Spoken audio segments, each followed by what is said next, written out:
মারে, শুরুটা কিভাবে করব বুঝে উঠতে পারছিলাম না। যেদিন তুই তোর মায়ের অস্তিত্ব ছেড়ে ভূমিষ্ঠ হয়েছিলি সেদিন থেকে তোকে মা বলে ডাকতে শুরু করলাম।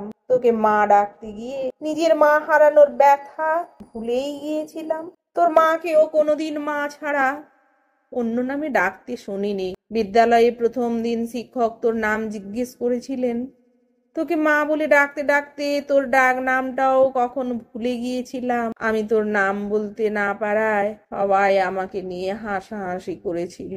তাই চিঠির ওপরে তোর নামের জায়গায় মা লিখেছি। হঠাৎ করে তুই এভাবে চলে যাবি আমি তা বুঝতেই পারিনি। ছেলেটা যেদিন বাইরে ব্যাগ হাতে তোর জন্য অপেক্ষা করছিল, কখন তুই দরজা খুলে বাইরে বের হয়ে আসবি, আমি তখন ভেতরে বসে স্রষ্টার কাছে প্রার্থনা করছিলাম আর কতটা ভালোবাসতে পারলে তুই আমাকে ছেড়ে চলে যাবি না।